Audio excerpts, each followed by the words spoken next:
right, welcome back. So we got our little ability to pick up items, and we have something of an inventory system that they can be collected into. And so now what we need to do is start working on displaying this inventory on the screen. So what are we going to do? Well, the first thing we want to do is take a look at our items here. Our items, we've got our apple item, and the apple needs a texture, an icon that it can show in the inventory slot. So let me pull that up here real quick, and there it is. Here's our apple. So there's a little apple texture. So we can save that, and if we open up our Apple Blueprint, go into the full editor mode, find over here in default under item description we've got this, and we can apple, spell it right. There's our healthy apple. So it's got its icon now. Want to make sure so apple is that all set, everything look good here. Stackable, droppable, I don't know if it will be or not. Weight's fairly small. Apple BP food, yummy apple to eat. Yep, all this looks set up really good. So let's save that, so we've got something to display now.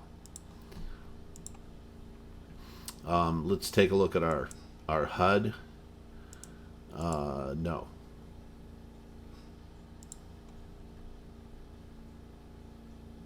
Our inventory. Yes, our HUD. So there's two widgets for the HUD that we need to create real quick. So we'll just go in here, user interface, widget blueprint, and we'll call this the inventory, inventory. We'll call this the inventory window. It'll be a little pop-up window for us, and we'll create another user interface widget that we will call this the inventory. Did I get that right? Inventory slot. All right. The inventory window's fairly simple. Well, no. Let's do the inventory slot first. It's extremely simple. We're going to go in here where it says canvas panel here. We're just going to delete that. And we're going to put in here a size box. And inside that size box, we're going to want a vertical box.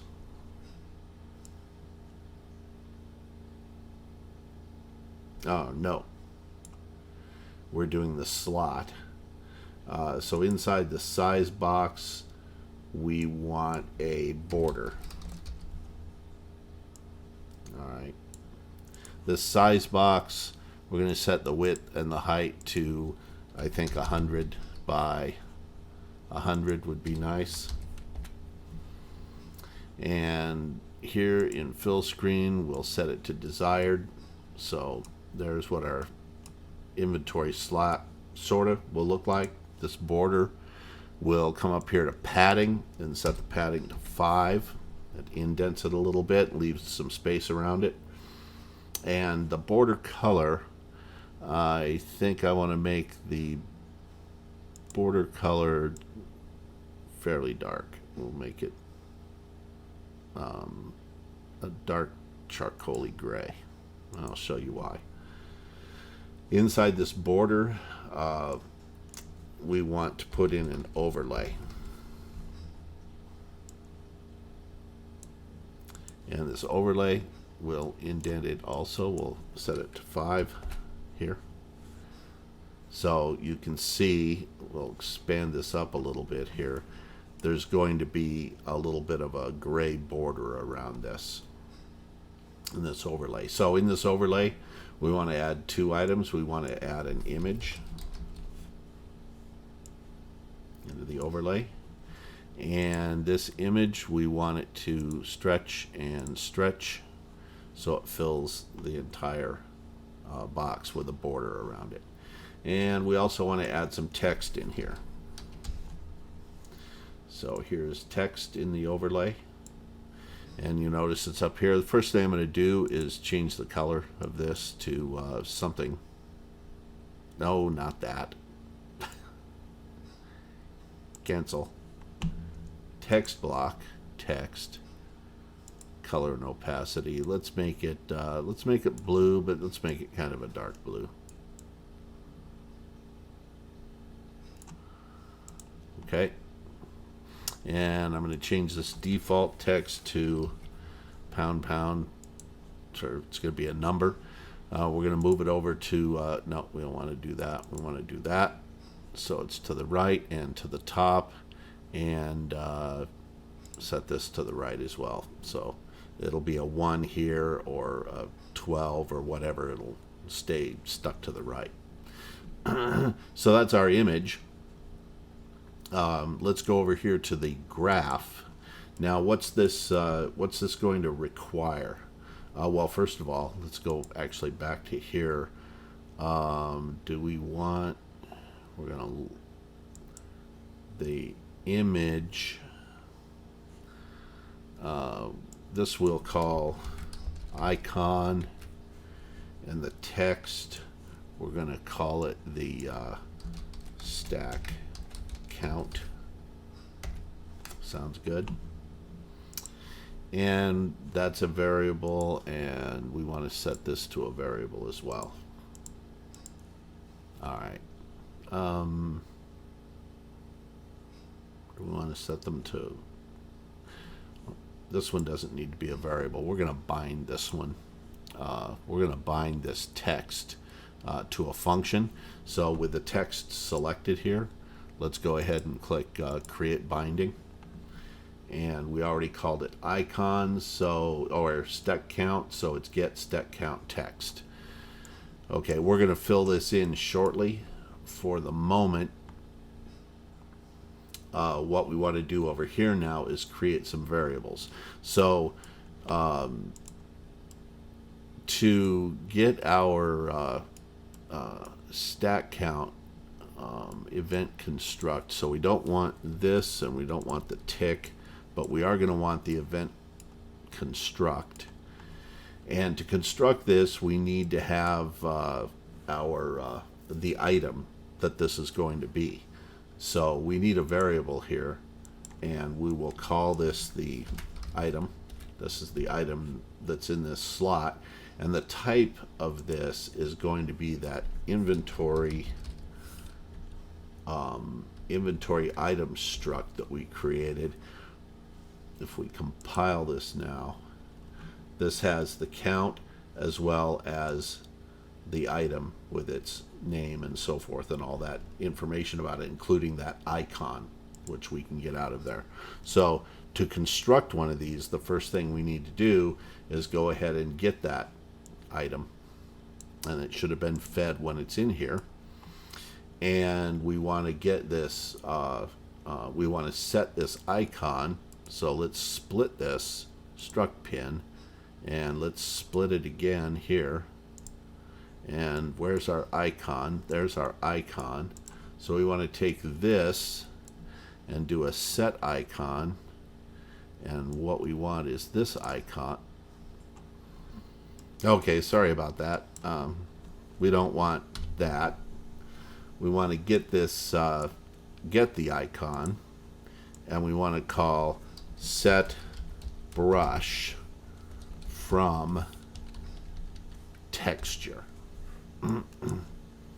Hook this up to the construct line here, and this icon here is our texture, and that will set that when it constructs it. The reason we can just set it and we don't need to like dynamically bind it is once it's set, it's not going to change while that window's open. But the inventory count is different. It's going to be dynamically changed from one construction to the next. So what we want to do next, since we've got our item here is go ahead and go back to our designer and get this text. And here where it says text, oh, we already did this, get stack count text. So now we can do that part. Let's go back to the graph. And here's our get stack count text. We can come over here and pull out our item and do a get, and we can split this struct pin, and here's our item count. If we drag it and drop it onto there, it'll put this converter in there for us, and that's all that particular call needs. And so at that point, our individual slots are set up. Let's save that. When we create one of these, it'll automatically be created from the item that is attached to it.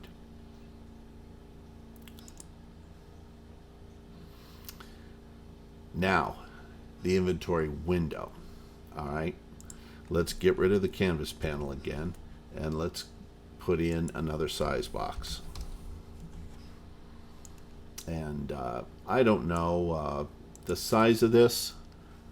Let's just make it square for the time being. Let's make it like 400. Well, our little squares are 100 by 100 in their size box. So if we want to put 5 across by 5 down, it would have to be 500 by 500. And again, we can go here to desired. So there's our little inventory window. So in this size box, the first thing that we want to add to this is going to be a vertical box. Vertical box lets you stack things vertically. And in this vertical box, the first thing that we want to put in here is some text. So let's grab a text one, put it in the vertical box. There's our text block. Now what do we want to do with this? Well, we want to center it horizontally, and we want to put it to the top so that it's there at the top. Oh, wait a minute. In our vertical box, the first thing that we want is not that. It's going to be an overlay again. We need an overlay because we want to put a button on here. So let's put a overlay, darn it, overlay in our vertical box, and we'll take this text and we'll drop it into the overlay. All right, so that's centered. And now also in this overlay, we want to put a button in the overlay, and that button, oh wait a minute, the overlay, we want it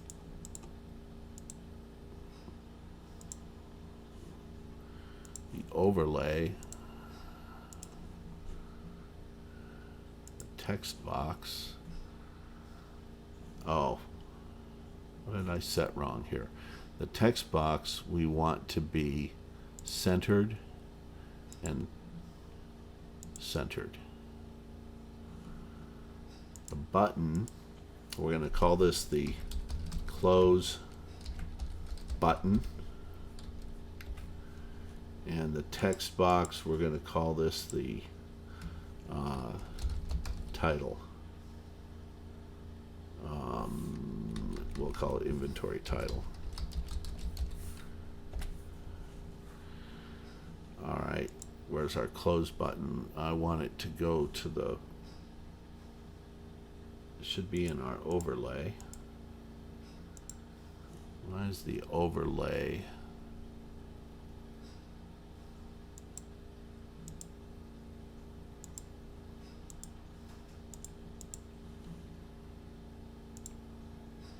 Text.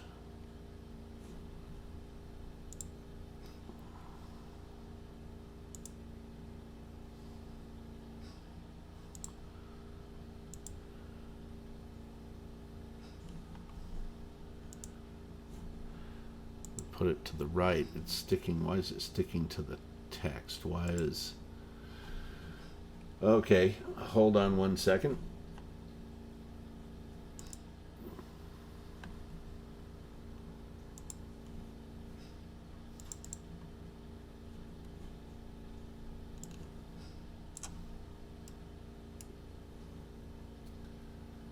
border vertical box.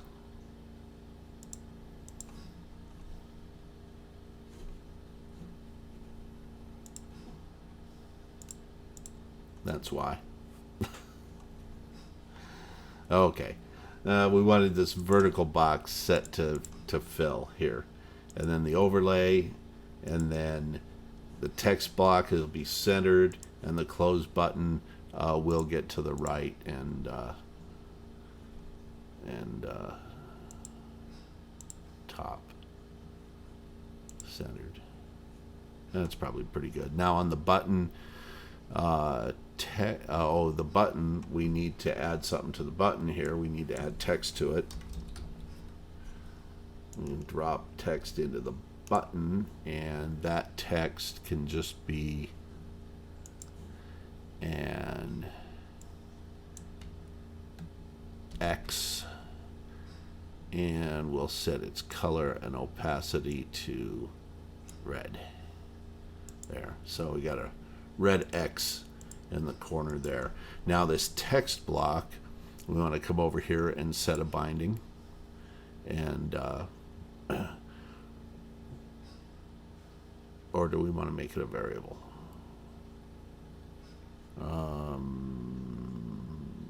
Yeah, we want to make a binding for the text block, and then here in variables,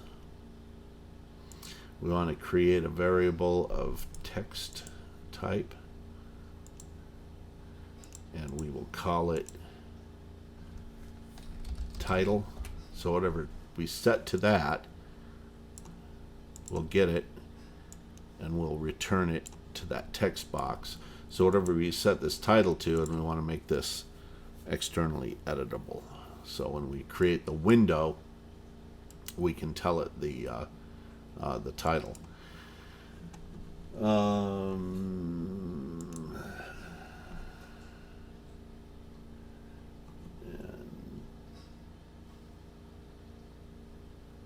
title. Actually, no, we're not going to do that binding. So we're going to get rid of this, delete the binding, and we need to go back here and set this binding to the text block. Make sure it's set to none, or make sure it's set to bind. All right, that got rid of it. All right, we're going to set that when we set up this this function to handle the construction of the window. All right. So what do we need here in the graph? We need some variables in the graph here. So we've got our title, we've got our close button, and here we need an inventory. And what's that going to be? It's going to be of type inventory component. It'll be an object reference. So that'll be our inventory component. And yeah. So let's save that. Back here in the designer, we've got some more to do here. We've got our close button, and then we need our inventory grid. So what we're going to do is look here for grid. The grid panel is what we want, and the grid panel needs to go into the vertical box. So it's going to reside immediately below the overlay. And that grid panel is all across. Now, with the grid panel, we've got an area here that can hold a 5x5 thing, so I'm just going to create, oops, get rid of that one.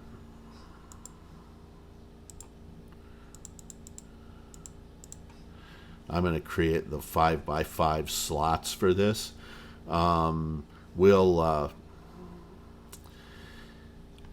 We probably could make this scrollable.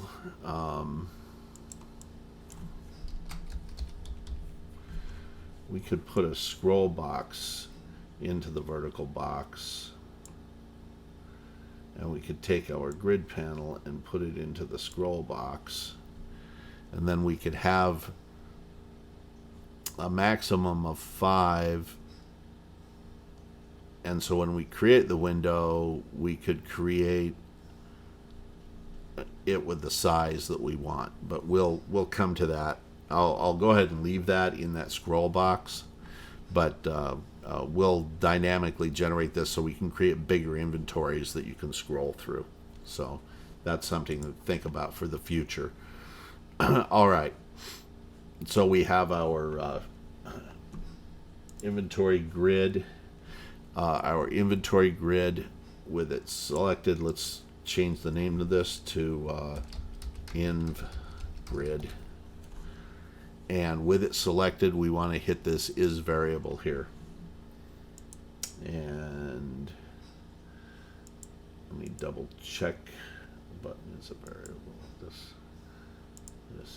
This. Okay. All right, we're good. Okay. Back over here in our graph. Let me compile and save this. Make sure it's good. We've got the pre-construct, we don't need that. And we've got the event tick, and we don't need that. We need this construct. All right. So what we need to do is get our inventory, which is our inventory component right here. So let's get that. And we need the number of slots. And I think I did not do that. Let's go back to inventory items. We've got the inventory component. Yeah, we have number of slots in there. Okay, and that needs to be exposed. All right. So we want to get number of slots. All right, get the number of slots. And then we want to do a we want to run a for loop on this. So let's make a for loop. And we want to, what we want to do is create, what we're going to do here is on construct, we're going to create the slots that we need based on the number of slots in the inventory. We're going to create the widgets to put into our grid based on this number of slots. Which reminds me, we need to go set that, I think, in our main character on the inventory component. Let's double check that. Blueprints, player character, inventory component, number of slots is set to -1. Let's set it to 25 because we have a 5x5 grid that we're putting together right now. So be sure to set that number of slots in the inventory component on the player. This way we can set the number of slots, like if it's on a chest, we can give it 10 slots or something. And that's also why we'll have the inventory window eventually be more dynamic. So it's back to the inventory window. Well, if we want to go, if we count this as the last index and we go 0 to that last index, I believe, let's try a test here. Let's do a print string. I don't know how I would activate this, but, well, yeah.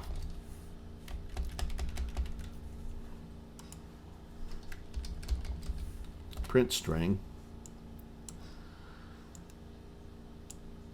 and index into there just to show you. We'll come back and use this to create the slots. I want to show you first how this for loop behaves. It might be a little bit different than the way a for loop behaves in some other languages.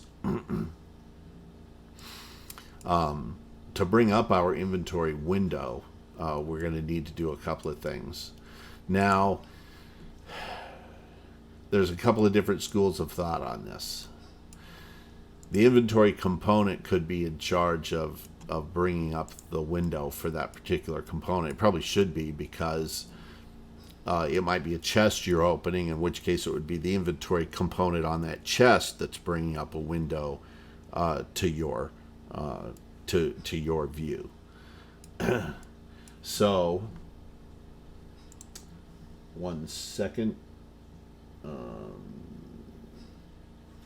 Items, inventory, component, toggle inventory. All right, the toggle inventory is also, yeah, we'll get to toggle inventory shortly. Why do I have?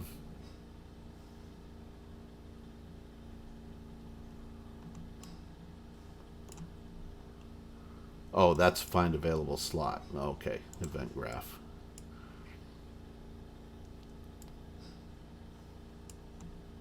Oh, I've already got some of this in here.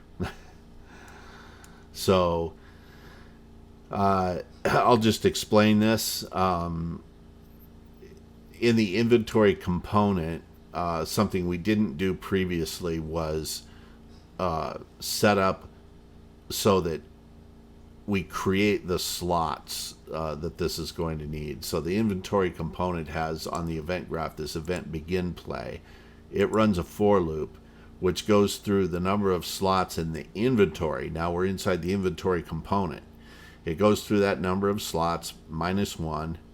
And the reason it's -1 is it's 0 to the number of slots -1. And it calls add on the inventory, and it just makes an inventory item struct. There's nothing in it. There's a 0 count, and this item isn't being set, so it's a blank item in there. And I'll show you something else about this item. We did a little mistake here on this. That's characters, items, inventory items. This struct, the ID that I set up as a GUID, I did that on purpose because I need it to be default to invalidate. So if you had it on, I think I set it to generate in a previous video, and you'll see this here. We don't want that. We want to set it to invalidate so that when it creates a blank one of these, it's an invalid GUID, and I'll show you why. So it's just going to rip through the number of slots we have available and create an inventory slot for each of those. But there's one little problem. Find stack item, add new item. Add new item. We have to update this. And it needs, let me move some things around here. All right. So that I can read stuff. All right. So what we have to do here is, first of all, I'm just going to take and get rid of this, and we're going to rebuild it from scratch. We need here a for loop.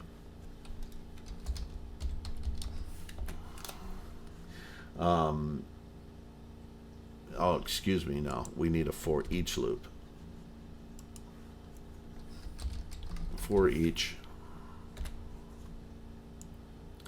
So the difference between a for loop and a for each loop is a for loop just counts through some numbers. A for each loop is going to loop through our inventory. And our inventory in this case is this inventory here. That's our array. So that's the array that contains all of our records for our inventory. Now, coming out of this loop body, what we want to do is, oh, I left a print string in this. We don't probably need that. What we want to do is we're ultimately going to have a branch over here, but what we want to do first is break this, but I don't want to break it inside that because I need that array element. I'm going to break this here, and then I'm going to break it again like this. That way I have these things available, and they don't disappear from this. I'm going to open this up, and I'm going to take a look at this ID, and I'm going to check to see if it is valid GUID. So if this is all a GUID, but it's all zeros, it's an invalid GUID. That's why we set it to invalidate when it creates them, because these things are going to be in our slot from our event graph here.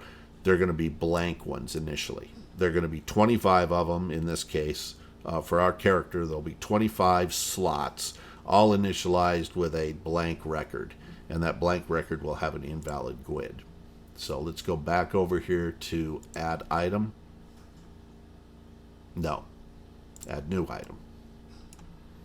All right, so we're going to check to see if it is valid.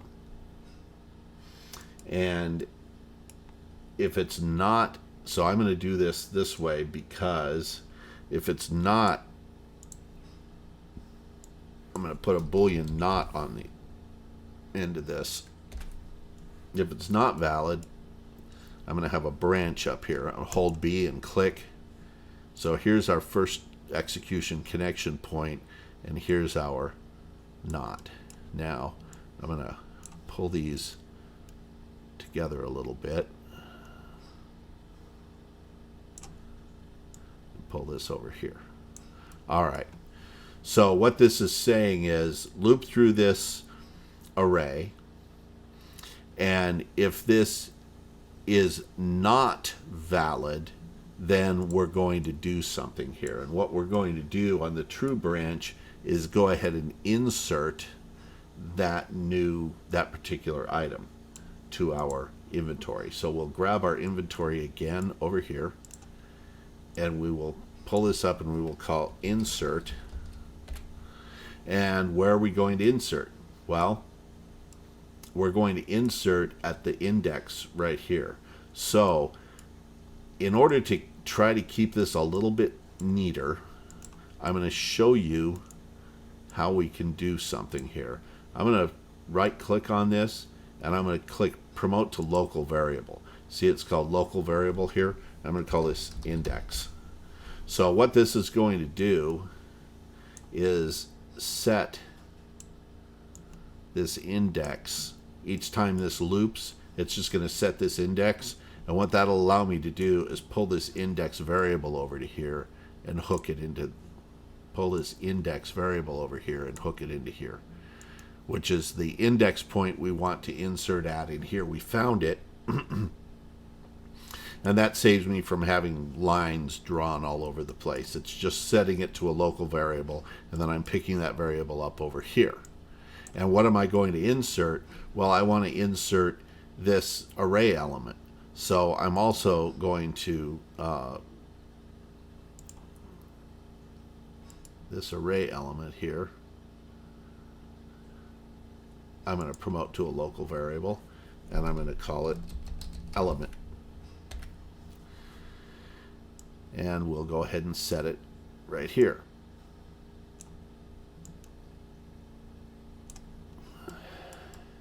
And that allows me then to take this element over here, we'll pull this down a little bit, try to keep this neat so it's readable here. And if this is true, that this is not valid, we can ask if it is valid. If it's not valid, if that's true, we're going to insert into that location, and when we're done inserting, we're going to do a return. So we need a return node so that we can return from this function and leave that for loop. Otherwise, it'll keep looping through the for loop, and it might insert it in multiple locations, and we certainly don't want that. All right. That part is done. Now, if it's completed, meaning it went through all of the parts of this, and it can't find